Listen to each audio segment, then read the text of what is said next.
Assalamu alaikum wa rahmatullahi wa barakatuhu. ‘Yan uwa masu girma, masu daraja, masu albarka. Ma'abota bibiyar wannan channel ta mai albarka wato Kasim Bai Bollywood Encyclopedia. Muna muku gaisuwa da fatan alkhairi, barkanmu da Juma'a da fatan kowa yana lafiya. Gidan namu dai channel ɗin tamu ta nuna makaranta ce kamar yadda ‘yan uwa da suka yi mana comment a wannan shiri da ya gabata, irin su Ibrahim Shehu Faki ya ce gaskiya wannan wato ainihin channel tamu makaranta ce. Duk wanda ya fahimce ta kuma yake bibiyata to alaƙalla zai san yadda zai tafi da rayuwar shi cikin salama. Kamar irin su Idris Ahmad Abdullahi, kamar irin su NA Mai Agogo daga group ɗin mu na Hamsat Sati WhatsApp group, kamar irin su wato ainihin ‘yan uwa da yawa daga Kasim Bai Eva Popular WhatsApp group shi ma, kamar irin su wato ainihin Baba Muhammad Cikaraboti daga WhatsApp group na Bollywood wato Express. Duka dai da ‘yan uwa da dama waɗanda suke ta godiya da jinjinawa ga abin da ya shafi ita wannan channel da irin abubuwan da take kawowa. To yau insha Allahu za mu ɗora da sharhinmu na watan Kira Kawali, fim da ya fita a shekara ta 1987, wanda kun dai ji irin yadda al'amura suke ta tafiya. Zuwa yanzu dai kayukan mutane da yawa ya waye a cikin wannan fim. Kamar yadda kan Rada ya waye wato Sridevi ta koma ƙaunar wanda a farko ta tsana bisa rashin fahimtarsa da ta yi, haka a halin yanzu dai wato Laxmi, matar babban yaya Ashok Kumar wato Suraj Prakash, a sanadinta bisa ga rantsuwa da ta yi ta nemi kuma alfarmar Arun ya bada bayani, to duk da riƙe sirri da aikinsu yake da alaƙa da haka, amma dai yanzu ya bada bayanin, wanda a sandan bayanin tuni Suraj Prakash shi ma kanshi ya waye ya gano cewa ashe wannan kanin nasa ba ƙaramin mutum bane, kuma mutum mai amana, mutum mai gaskiya, wanda yanzu ya koma yana alfahari da shi matuƙa maimakon a baya da yake zarginsa. Kuma mun ji yanda wato ainihin ita kanta matar Peter Fernandez za a iya cewa kanta ya waye, kowa dai yanzu kansa ya waye. Bayani ya fitattar akan meye dalilin da yasa duka waɗannan abubuwa suke faruwa. Sai dai kash, wajen ƙoƙarin tona wannan sirri ko kuma ƙoƙarin wayarwa da waɗannan Suraj Prakash da ragowar 'yan gurin kai, wani ballon kuma ya tashi. Domin kuwa Mark wato Mark Mohan, wanda ya zo da suna Mark a cikin wannan fim, yara ko kuma ɗan waccan tafiya ta Sikandar Khan ya fa samu duka wannan labarin cewa ashe ma Arun da John wanda suka kashe a baya dukkaninsu suna aiki ne a intelligence department, wanda wannan labarin da ba a son hatta uwa ko ɗa ko mata ta sani, yau makiya ma sun sani. Kuma tuni ya kai labari ga shugaban ƙungiyarsu, kuma tuni sun ɗau ɗamara ta ganin sun yaƙi waɗannan masu gaskiya, duk da marasa gaskiyar wato ainihin ko ce duk da masu gaskiya su ma sun ɗaura ɗamarar wato bayyano fito da, ko in ce fito na fito da waɗancan mugayen mutane. To za mu ji yadda za ta kasance, kuma mun ji irin tsokaci da Eva Popular ya fara kawo na manyan mutane irin su Rajib Dizit ɗin nan, wanda aka yi magana a kai, da kun ji yadda mutane tsiraru waɗanda bai fi ka ɗauki luxurious suka kwashe su a ciki ba gaba ɗaya, suke zaluntar miliyoyin al'umma domin wato ainihin sai sun yi hakan burinsu zai cika, ta hanyar wawantar da mu, ta hanyar jahiltar da mu, ta hanyar haɗa mu rigima haka kawai dan ina Bafulatani kai kana Bahaushe mu zo muna gaba ta kabilanci. To mu muka sa kanmu mu zama kabilai, mu zama kaza, ko ni in zama kaza, ko dan kana wani addini ni ina wani mu zo muna gaba, maimakon ni in kokarin ma in jawo ka, nuna maka ga hanyar gaskiya, ko kai ka jawo ni. Mun manta da dukkanin mu ɗan adam ne, mu ta rigima, bayan kuma talakawa ne mu, duk ta kanmu ta yanda zamu rayu muke yi. To wannan dai kun ji, ko in ce mun ji cewa wato ainihin ba tunaninmu ba ne, duk inda muka ga mana irin wannan abin to akwai waɗanda suka haddasa, akwai waɗanda suka kunna, akwai waɗanda suka kitsa, suna nan underground, su suke kunna mana duk waɗannan fitintunu, kuma muna ta bi, muna ta wawantar da kanmu, suna bautar da mu, suna wawantar da tunaninmu, suna wulaƙantar da wato hankulanmu. A gaskiya wannan fim duk wanda ya tsaya ya fahimce shi da kyau, to ba ƙaramar makaranta ba ce kamar yadda 'yan uwa suke ayyanawa. Ta yau za mu ɗora insha Allahu, duk da yake wani ɓangaren za mu kalla kamar da Eva Popular ɗin ya ce za mu je ga labarin mahaifiyar wanda yake ta ƙoƙarin ɓallaya daga gidan yari, ba mu san dalili ba. Yau za mu ji. Amma kafin nan, kamar da duk wanda ya saurari shirin da ya gabata ya ji cewa na ce akwai tambayar wani babanmu, wanda tambaya ce mai matuƙar muhimmanci. Kun san tambayoyi daga irin waɗannan manyan mutane, to lallai akwai ilimi da kan fito daga ciki. Ko da cikin minti biyu aka bada amsar, to sai kun ji mun ƙaru ƙwarai matuƙa, wato domin tambaya ce daga babba kuma amsa ma za ta zo daga babba. Ta Allah ya saka da alkhairi. Zan yi playing tambayar kamar yadda muka saba, sai mu ji ta, bayan mun ji kuma sai Eba Popular ya bada amsa, daga baya kuma sai mu faɗa cikin sharhin da wato ainihin muke yi kamar yadda aka saba. Eba Popular, ga muryar baba, daga nan kuma sai a bada bayani. Assalamu alaikum wa rahmatullah. Alhaji Kasim, barka da yamma, kwana biyu, ya al'amura, ina ba duk kuna da lafiya. Na ce a wani program ɗinku dangane da kuka akan makaɗa music directors, na taɓa ji ka ce makaɗa wato Lexicon Parallel su suka ba kowa yawan kiɗa a film industry na India, saboda su ne sun yi kiɗa a fim ya kai fim 700. Amma ni ina da tambaya, misali dangane da shi Muhammad Rafi, a iya waƙoƙin da ya yi tun daga 40s har zuwa 1980 da ya rasu, kamar wani mawaƙi, wani makaɗi ne za a ce shi ya fi Muhammad Rafi yawan kiɗa, ko kuma waƙoƙin Muhammad Rafi sun fi yawa da kiɗansa? Ni da hasashe na sai nake ɗaukan kamar tsakanin mutum biyu, ko Shankar J. Kishan ko kuma Naushad Ali. To amma dai wannan kawai hasashe na ne, ba wai tabbatarwa ne ba gaskiya. To idan a cikin su ne din na hasasho daidai, to wane ne? In kuma ba a cikin su bane, to wani makaɗi ne wanda ake ganin cewa wanda shi ya fi yawan Muhammad, shi ya fi wato yawan kiɗa ga Muhammad Rafi, kuma Muhammad Rafi suka fi yawa da kiɗansa. Sannan kuma abu na biyu, ni a fahimta ta, ko kuma a ra'ayina zan ce, a ra'ayina dangane da makaɗan Indiya, ni misali waƙon da Muhammad Rafi ya yi tun daga 40s har zuwa 1980, shekara 30 da wani abu, kusan 40, inda za a ce in zaɓa waƙoƙi na shekara 10 na Muhammad Rafi, shekara 10 da suke 10 consecutive years wanda suke a jere, to ni zan ce a tarin mawaƙinsa na daga 1955 zuwa 65.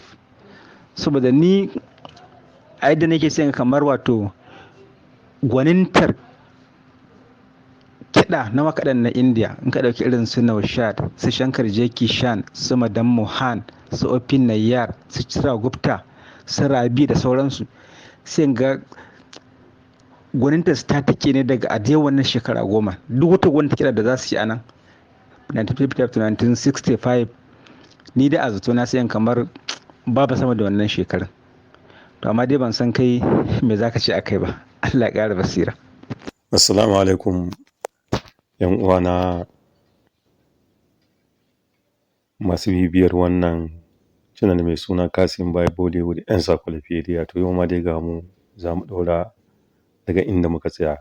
Kamar yadda kuka ji murya da jagoran program ya sa, wato Abdulkadir Yunusa Koki, game da tambaya da wani ɗan uwa amini masoyi ya yi a game da mawaƙi Muhammad Rafi. To za mu fara ansa ita wannan tambaya kamar yadda yake a ƙa'ida, cewa idan mun samu tambaya kuma muka auna tambayan muka ga mai ma'ana ce, to kafin hawa abin da muka dirfafa, to tashin farko za mu fara ansa ita wannan tambayar. Tambaya da ɗan uwa yayi, tambaya biyu akan mashahurin mawaƙi Muhammad Rafi da kuma music directors na Hindi cinema. Zan fara da abin da ya shafi music directors, na abin da ya ayyana cewa zamanin da yake ganin bayyanar ƙwarewar music directors na ita wannan masana'anta ya fi daga 1955 zuwa 1965. To, wannan abin da ka faɗa haka yake, kamar yanda in ka koma a tarihi za ka tarar cewa daga 1955 zuwa 1965, sai dai zan ɗan ƙara ma wani abu. Wani ɗan ƙari ne zan ma wanda zai fito da kai haske da kuma dukkan mai sauraron mu mai sha'awar ilimin tarihi na ita wannan masana'anta. Kamar yanda ka ce 1965, to haka ne. 1955 kuma da ka ambata a farko cewa daga 1955 zuwa 1965, su kuma suna ayyana cewa daga 1953 zuwa 1965.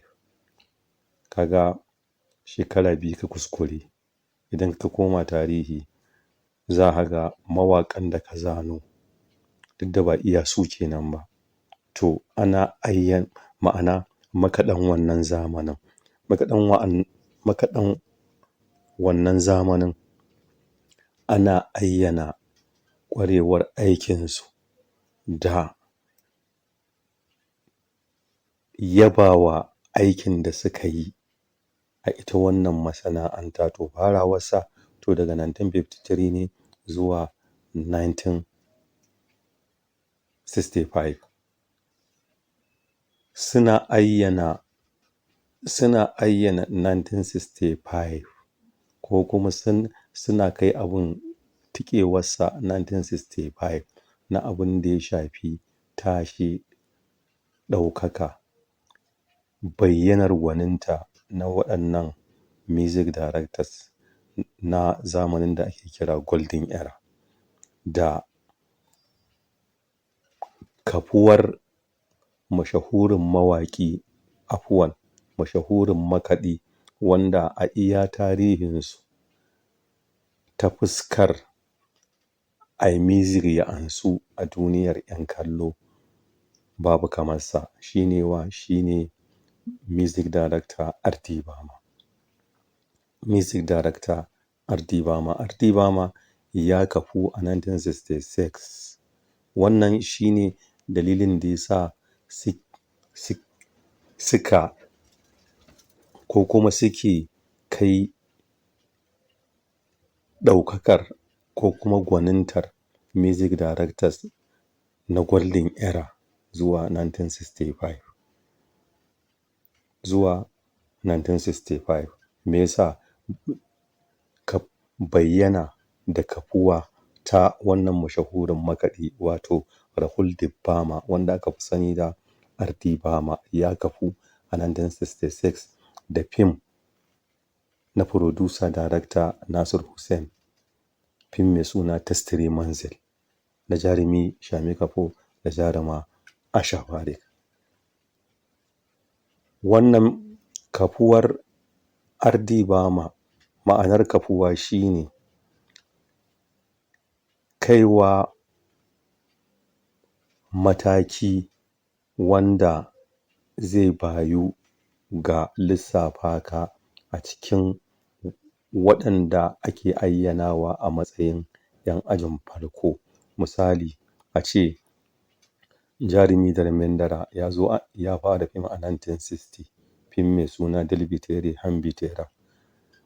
Ya kafu a wace shekara? Sai a ce jarumi Dharmendra ya kafu a shekarar 1966 da wani fim mai suna Phul Hawa Bhatar. Phul Hawa Bhatar na producer director O.P. Ralhan. To, ma'anar cewa Dharmendra ya kafu a 1966, ma'anarsa ya shiga cikin jaruman da ake lissafawa jaruman zamanin waɗanda suke jan zaransu a shi wannan zamanin.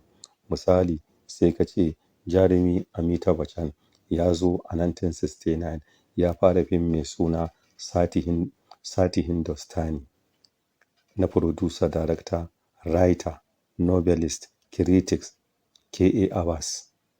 a 1969 ya kafu a wace shekara? Jarumi Amitabh Bachchan ya kafu a shekarar 1973 da fim mai suna Zanjeer na producer director Prakash Mehra. Ma'anar Amita ya kafu shine Amita ya shiga cikin jaruman da ake lissafawa 'yan ajin farko a shi wannan zamanin. Shine ma'anar kafuwa. To R.D. Burma ya kafu a ita wannan masana'anta a 1966 da fim mai suna Testri Manzil. Wannan ita ce amsar farko na abin da ya shafi abin da ake ayyanawa na gwaninta ko ɗaukakar music na Golden Era. Zamanin da ake kira Golden Era zamanin da ya fara daga 1950 zuwa 1969. Daga 1950 zuwa 1969 wannan zamanin shi ake kira Golden Era. Gwanintarsu once again, gwanintarsu da nuna ƙwarewar aikinsu ya fara daga 1953 zuwa 1965. Wannan tambaya ta farko kenan.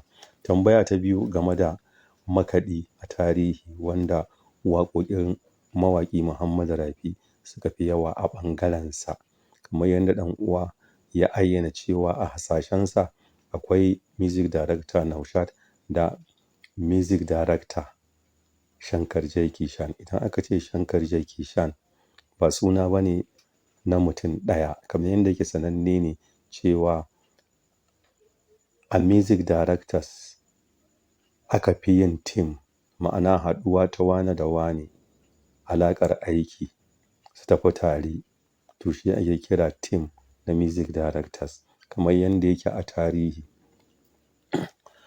Haɗuwar team na music directors ya fara ne daga 1944 akan music directors Husallal Bhagatram su ne music director na farko a ce team haɗuwar wane da wane a alaƙar aiki ta yin music. Kamar yadda za ka ce Kalyanji Ananji mutum biyu ne, team ne na mutum biyu, to ya fara daga 1944 fim mai suna Chand akan music directors Husallal Bhagatram. Husallal Bhagatram daga kansu tafiyar mutum biyu a alaƙar aiki ta fara wanda ake kira team na mutum biyu a matsayin makaɗa. Team na mutum biyu a matsayin makaɗa to Shankar Jai Kishan a wannan layin suke na alaƙar aiki ta mutum biyu. Kamar yadda za ka ce Lasmikan Pyarelal mutum biyu ne. Kamar yadda za ka ce Kalyanji Ananji mutum biyu ne music directors. Kamar yadda za ka ce Sonic Omi mutum biyu ne. Kamar yadda za ka ce Anand Milan mutum biyu ne. Anand Milan 'ya'ya ne na wani mashahurin music director na Golden Era mai suna Chitra Gupta. Fim a zamani, ma'ana zamanin baya wanda za ka ɗauko ka ayyana shi wannan music director da shi a gane to sai dai masu ɗan bibiya. Akwai fim mai suna Doshikari na 1979 na jarumi Biswajit da jaruma Rekha. Fim mai suna Doshikari wanda shi wannan fim Doshikari a ƙa'ida shi ne fim da zai zama fim ɗin jaruma Rekha na farko a 1969 wanda aka sa mai suna Anjana Safar. Censor Board wato hukumar tace fina-finai a dalilin wani sin wanda ya saba ko kuma sin wanda ya karya dokarsu suka riƙe wannan fim bai fita ba sai bayan shekara 10. Shi yasa fim wanda ake ayyanawa a tarihi a matsayin fim ɗin jaruma Rekha na farko shine fim na producer director Mohan Sehgal wanda ya fita a 1970, fim mai suna Sawun Badum wanda a nan yayyenmu da iyayenmu suke mai laƙabi da ɗan kishiya riƙon mai haƙuri. Anand Milan suna ɗaya daga cikin jerin tsari na tafiyar mutum biyu a alaƙar aiki na abin da ya shafi music na fim. akwai Jatin Lalit.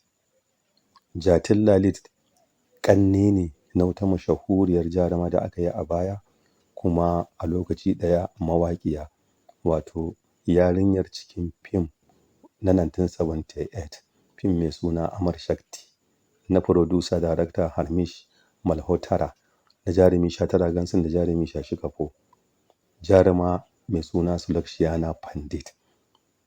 To Jatin Lalit ƙannenta ne kuma music directors ne. To Shankar Jeki Chan, kamar yadda ɗan uwa ya kawo cewa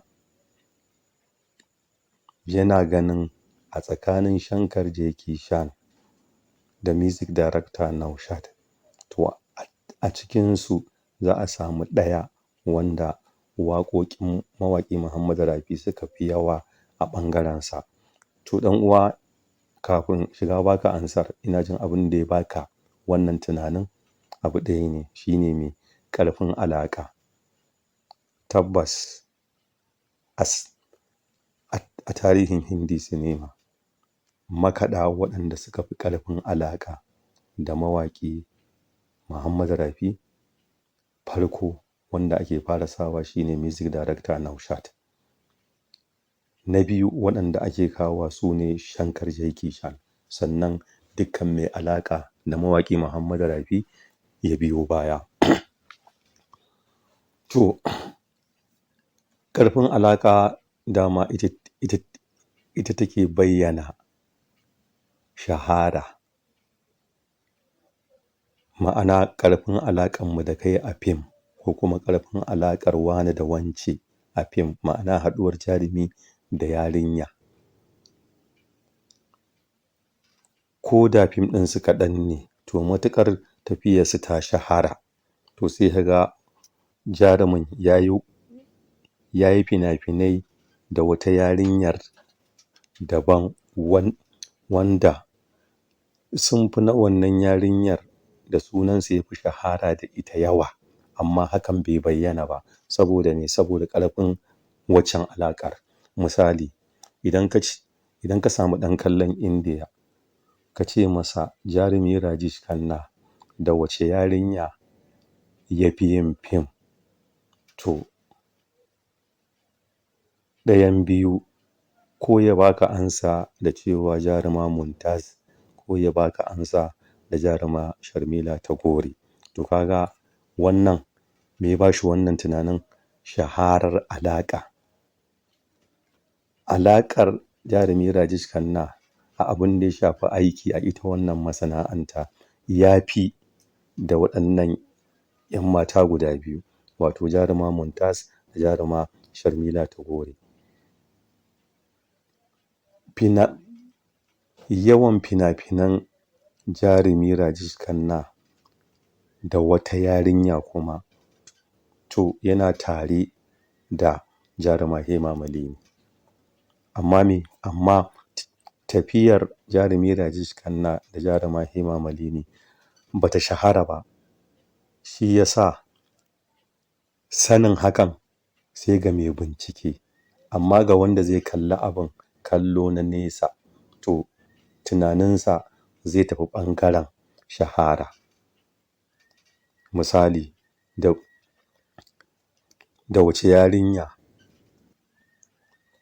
jarumi Jitendra ya fi yin fim? To akwai wanda zai ce Sridevi, wani kuma ya ce Jaya Farada. To kaga amsa kuma akasin haka ne.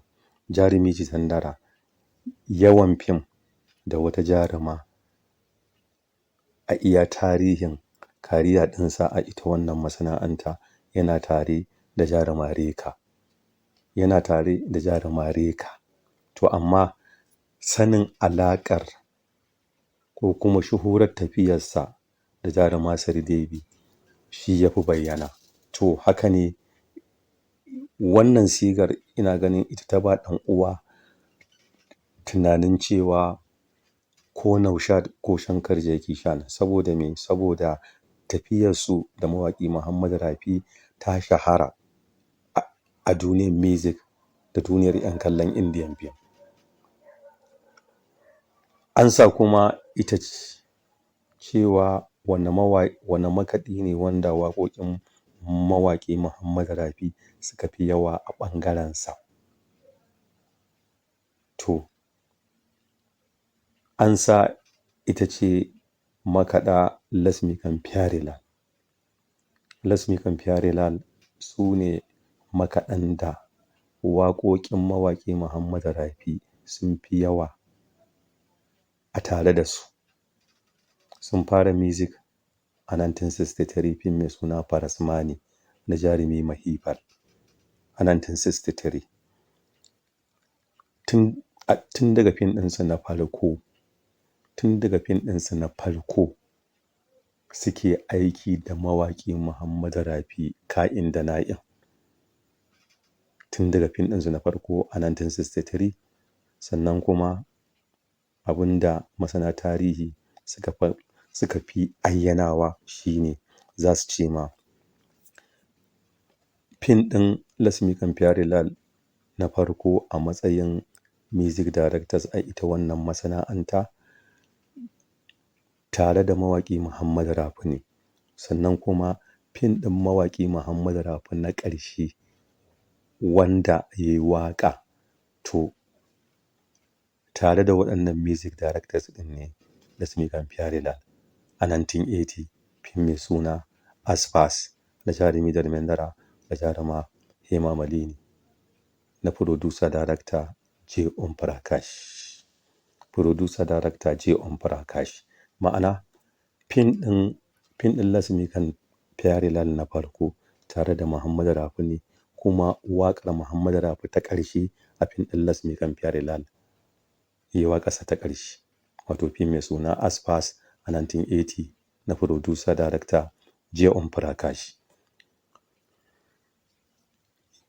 Yawa daban, shahara daban, duk da cewa Lasmikan Pyarelal suna ɗaya daga cikin waɗanda tafiyarsu da mawaƙi Muhammad Rafi ta shahara, kuma suna ɗaya daga cikin music directors waɗanda ake lissafawa 'yan ɓangaren mawaƙi Muhammad Rafi. Lissafa su da ake tare da cewa akwai music directors da yawa waɗanda ake lissafawa, ma'ana music directors waɗanda suke gaban Lasmikan Pyarelal a alaƙa da shi wannan mashahurin mawaƙi. Ansa once again ita ce waƙoƙin mawaƙi Muhammad Rafi sun fi yawa tare da makaɗa Lasmikan Pyarelal. Wannan ita ce ansa ɗan uwa, da fatan insha Allahu ansa ta fita. Za mu koma kan ainihin abin da muka ɗauko, wato sharhi akan fim ɗin Watanke Rakwalu. A fim ɗin Watanke Rakwalu akwai scene wanda na baro shi a baya saboda muhimmancinsa. To amma a matashi yadda ɗan uwa yayi, wato jagora na shi wannan program, zan tashi daga kan wannan scene ɗin. Scene ɗin shine scene wanda shine scene na farko wanda Shakti Kapoor yake bayyana a cikin shi wannan fim na Watanke Rakwalu. Akwai inda ake zuwa ake ba mashahurin malami, wato Kadar Khan, waya, ake ce mai Mr. Koya yana waya. A fim ɗin Watanke Rakwalu, Shakti Kapoor ya zo da suna irin sunan da ya zo da shi a fim ɗin Inkilaab, wato Mr. Koya Koya Attach. To sai aka gaya wa Kadar Khan Mr. Koya yana waya. Ansar wayar da ya yi shi ne Shakti Kapoor yake gaya masa cewa yau zai kawo masu ziyara nan ƙasarsu, wato ƙasar Indiya. Shi kuma daga ina zai zo daga Ingila. To zuwa tarbar shi Shakti Kapoor da kawo shi masauki nan gida na organization, to tattaunawar da aka yi a gidan tattaunawa ce ɗaya daga cikin jigon ɓangarori a shi wannan fim na Watan Ƙira ƙawale, wanda masu sharhi suka baje koli, duk da cewa akwai sharhin bayan labari. To amma abin da scene ɗin yake ɗauke da shi shine Shakti Kapoor yana gaya musu cewa makamai waɗanda suka kawo Indiya yau makamai ne na zamani, tare da yawan makaman da muka kawo muku ba zai hana cewa kuma idan kun ga akwai buƙatar a ƙaro ba. Ma'ana in suna da buƙatar ƙarin makamai, tare da cewa makaman da aka kawo, in ji Shakti Kapoor, cewa makamai ne na zamani tare da yawansu, to in suka da kansu suna buƙatar ƙari, tunda su suka san kansu, ma'ana su suka san ƙasarsu, to kuma su ne a haƙƙo da su gane yawan abin da suke buƙata.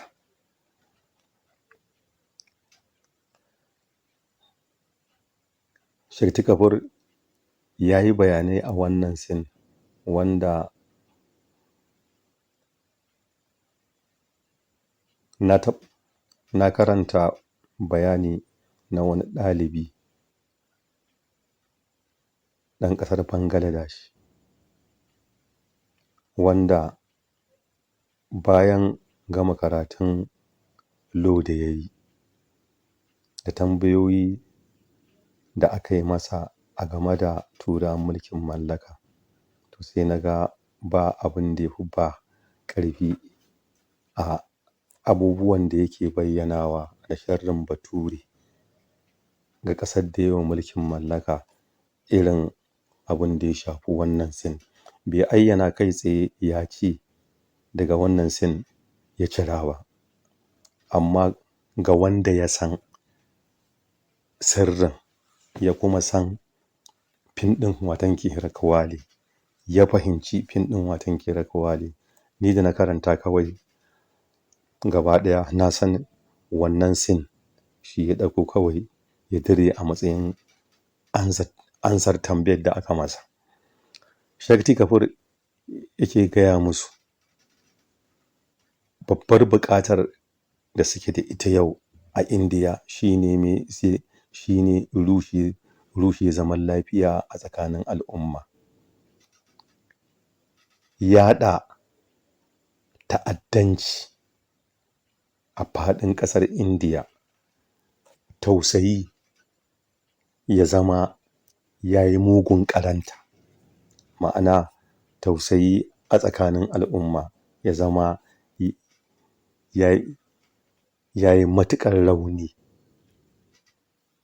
Shi wannan scene yana ɗauke ne da abubuwa kamar haka, ma'ana jerin abubuwan da shi Mr. Koya ya ayyana, wato Shakti Kapoor. Da farko dai shi wannan asibiti, wanda asibiti ne a zahiri, amma dukkan makamai waɗanda aka yaɗa ta'addanci a faɗin ƙasar Indiya, waɗannan makaman a wannan asibitin ake sauke su, kuma ana shigo da su ne daga waje da sunan shi wannan asibitin ya yi odan magani.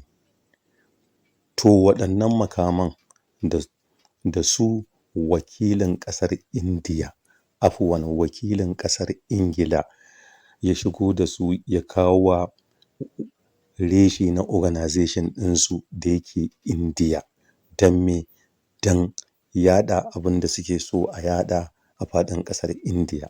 Abin da yake gaya musu shine rushe dukkan talauta dukkan ƙasashen duniya da mai da su bayansu, kamar yanda shi Shakti Kabir yake ayyanawa cewa kamar yanda sananne ne a gurinku yake gaya wa Shakti Kabir yake gaya wa Kadir Khan da Prem Chopra, kamar yanda sananne ne a gare ku cewa aikin wannan organization shine rushe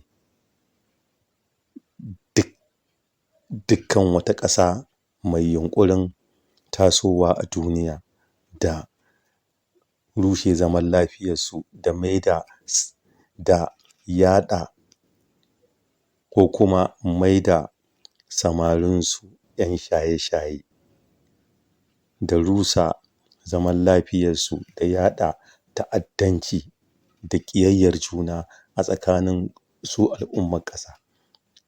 Buɗar bakin Kadir Khan sai Kadir Khan yake cewa ai Mr. Koya ai aikin da muka sa a gaba kenan.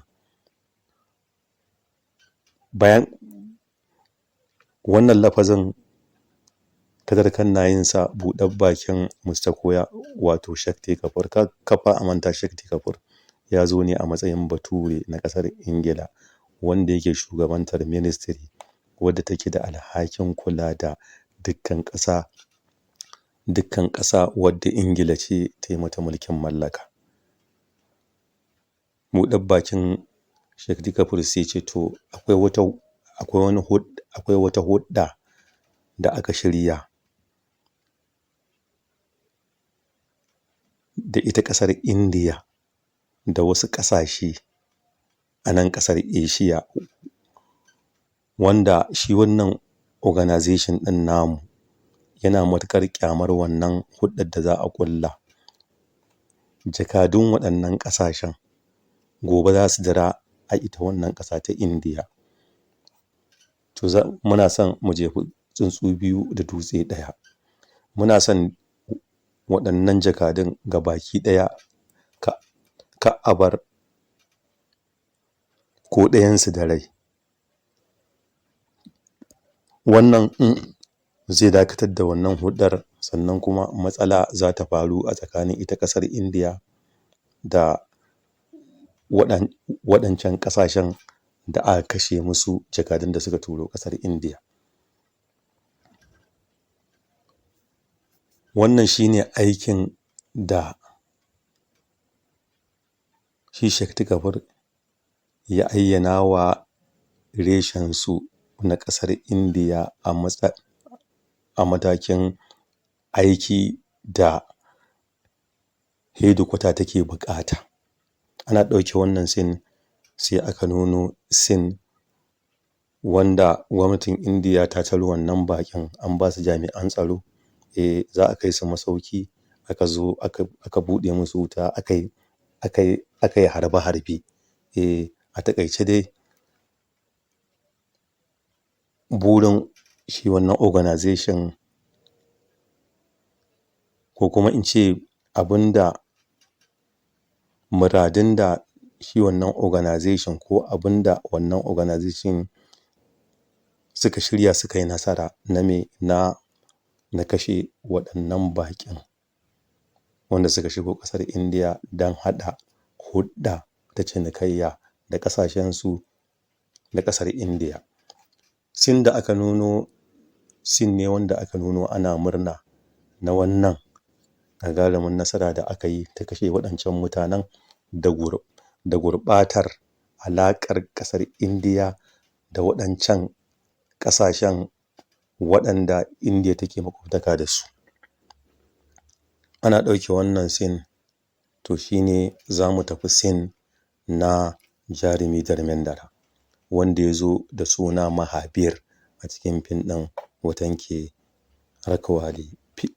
Scene wanda jarumi Dharmendra yake bayyana shine scene wanda za a nuno jarumi Dharmendra ana ta rigima da shi ya taho da gudu a cikin prison ana ta busa wusar na sanar da jami'an gidan cewa fa ga matsala ta faru. Duk inda jarumi Dharmendra ya anyo kanshi dukan mutane kawai yake. Sai aka yi wa Suraj Prakash wato jarumi Sannu waya cewa fa ga abin da yake faruwa. Mahabir wannan tsohuwar ɗabi'ar tasa da sai ya fita daga gidan nan, to a yanzu ma a cikin wannan halin ake. Shine 'yan sanda suka zo suka yi kuri aka yi gaba da gaba. 'Yan sanda kowanne da bindiga a hannunsa, jarumi da damendara kuma ya wurci gatari ya riƙe. Mataimakin shugaban prison wato mataimakin yaya na jarumi Mitin Chakraborty ya riƙe bindiga yana cewa da damendara ya ajiye wannan makamin, yana yunƙuri kamar zai harbe shi, sai wata murya a bayansa ta ce kar ka harbe shi, juya sai ya ga mai gidansa ne. Shine jarumi Sannu yake tahowa, jarumi damendara yana cikin hargagi, cikin fushi, cikin abinda ɗan kallo zai iya fahimtar komai fa zai iya faruwa.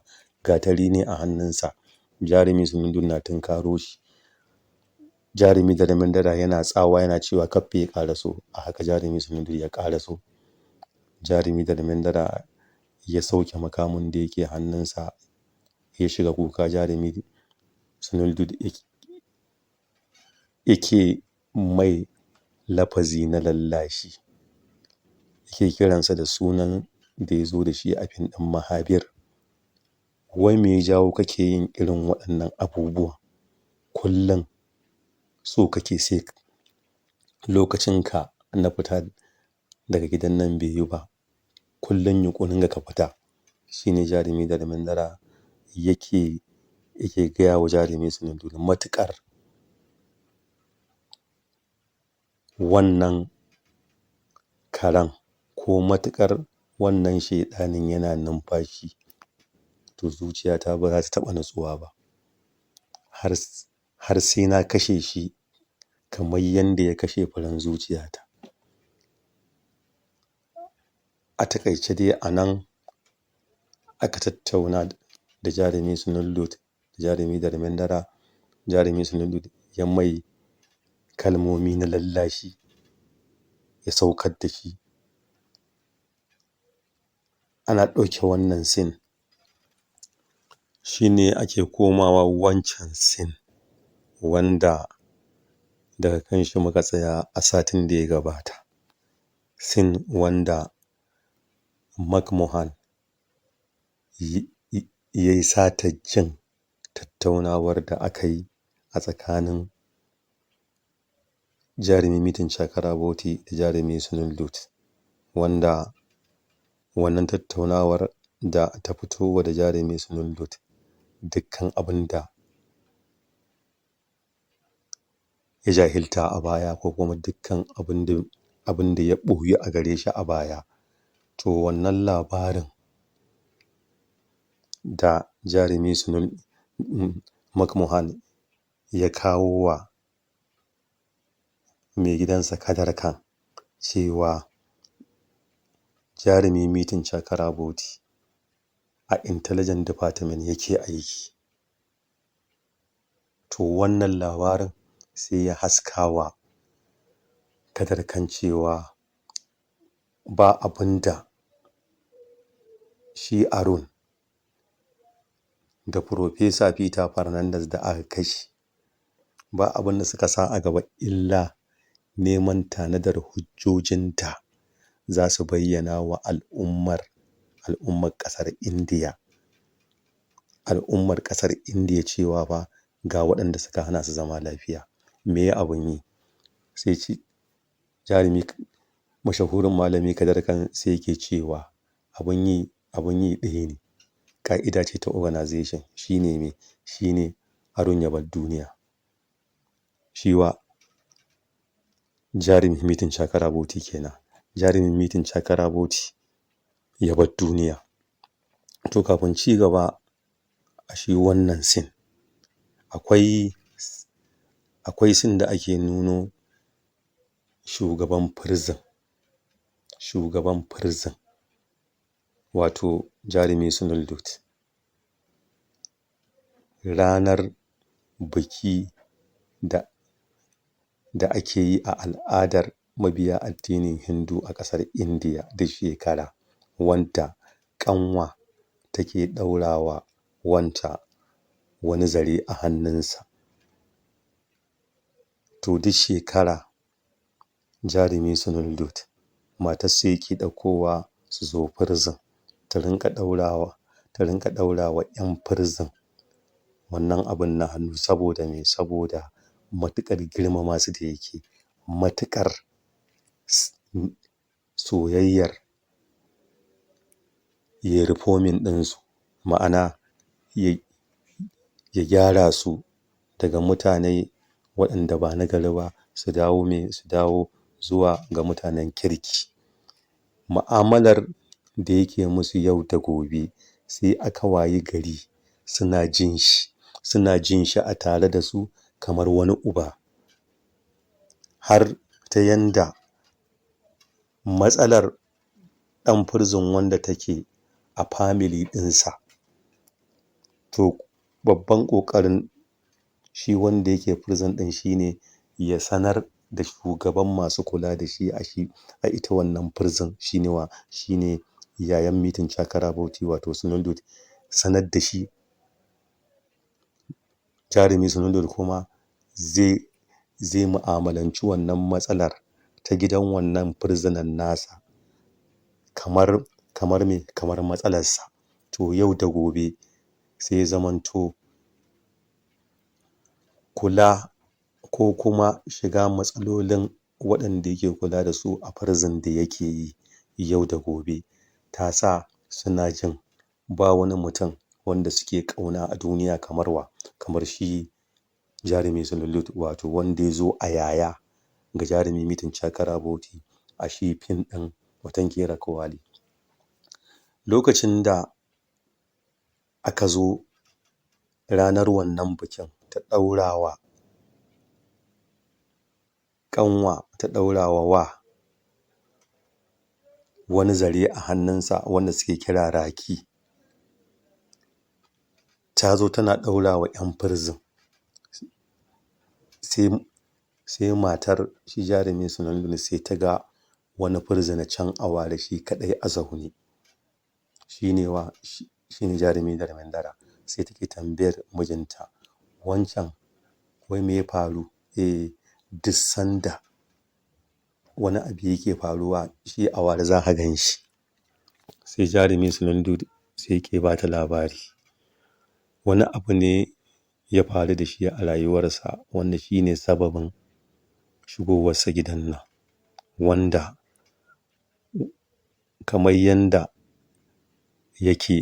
labarin yake a gundari shine ƙanwarsa ko 'yar uwarsa aka kashe, shine ya ƙudiri yin fansa, ya yi fansa akan wasu waɗanda suka yi tarayya a cikin kashe 'yar uwar tasa.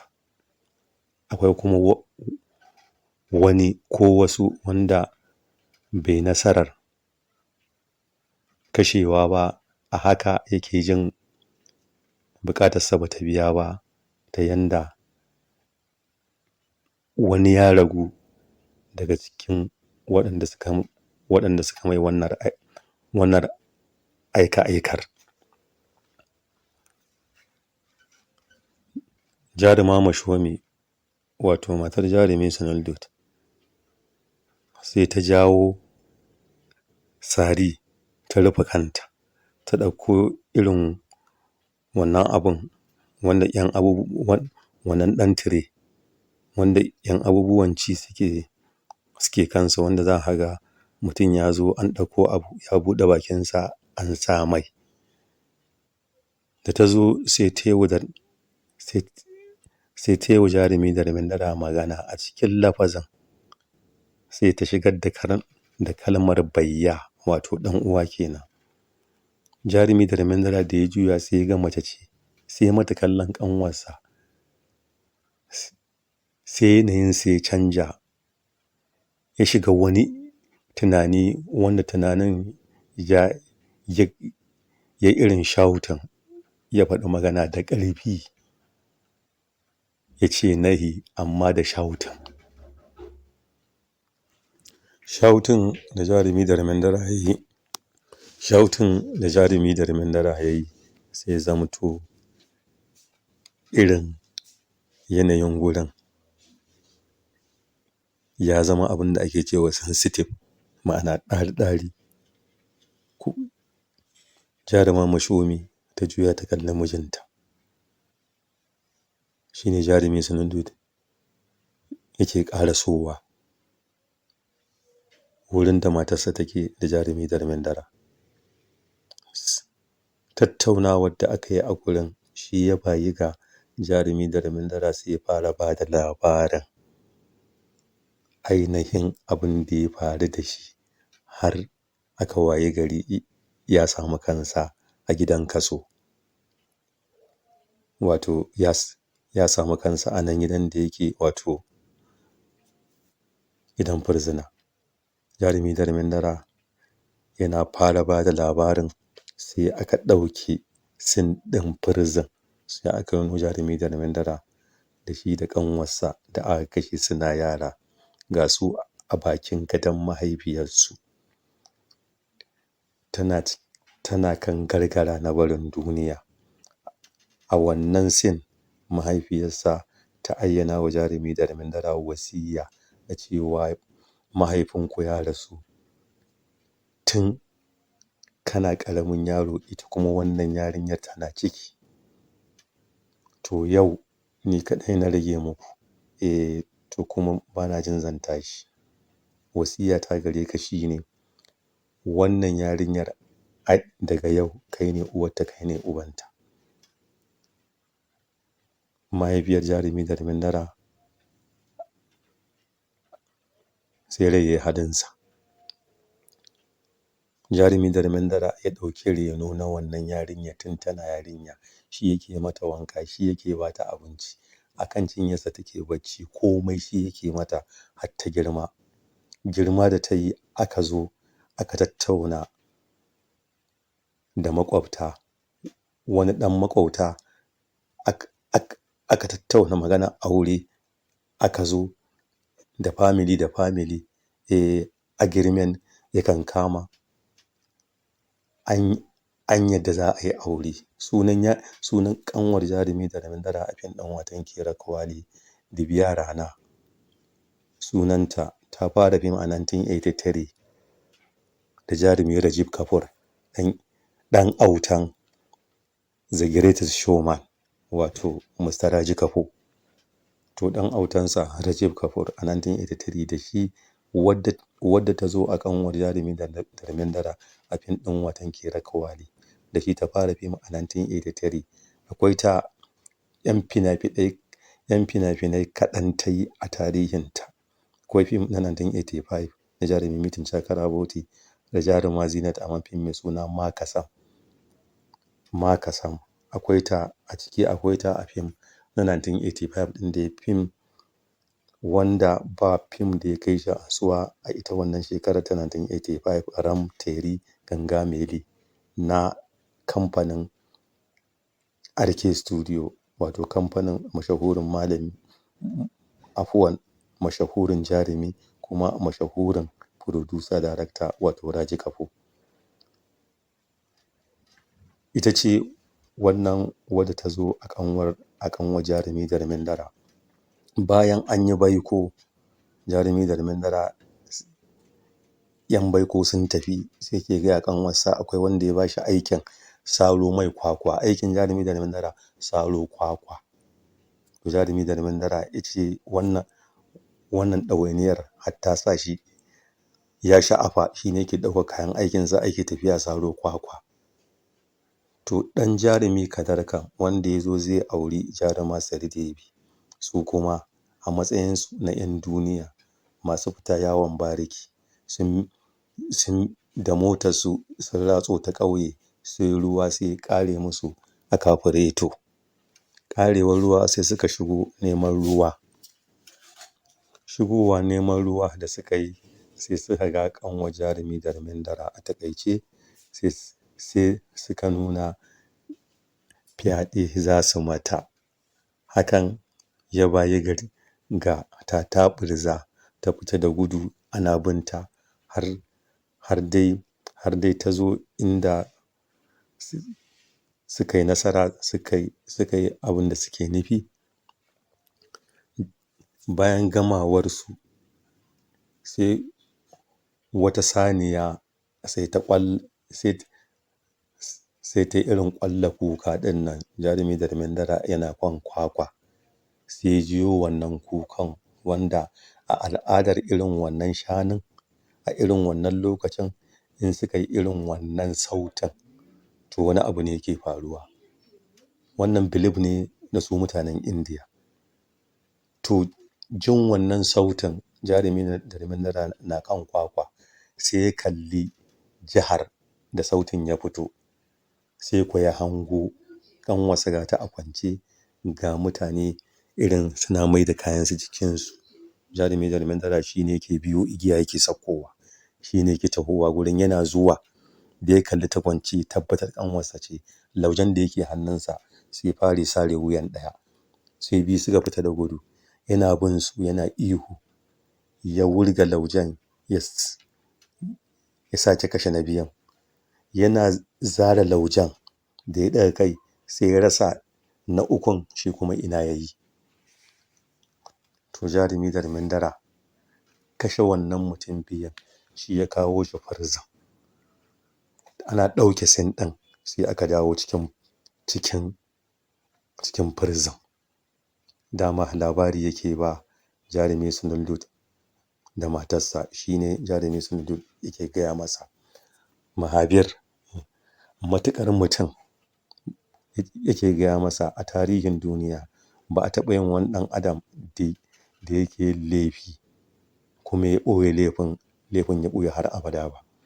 Wannan wanda ya ma wannan abin tabbas dukkan mutumin da zai iya yin laifi ya ɓoye to zai iya rufe tafin hannu, zai iya rufe hasken rana da tafin hannunsa. Ina tabbatar ma da cewa wataran shari'a za ta kama, wataran shari'a ko kuma hukuma za ta cin masa akan me, akan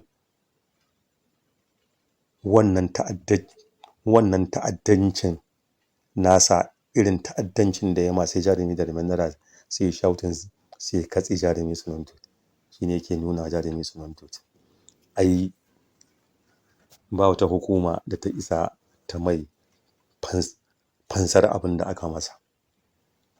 Hankalinsa ba zai taɓa natsuwa ba kuma bai da wani regret ranar da ya ɗauki fansar abin da aka masa, to baya da wani regret idan ya bar duniya. Ɗauke wannan scene da aka yi shi ne zan koma wancan scene na labari da aka kawo Kadar Khan cewa jarumi meeting a intelligence department yake aiki, to me abun yi ɗaya ne sa jarumi meeting ya bar duniya, to shi kenan ya za a yi a kau da meeting daga ban ƙasa.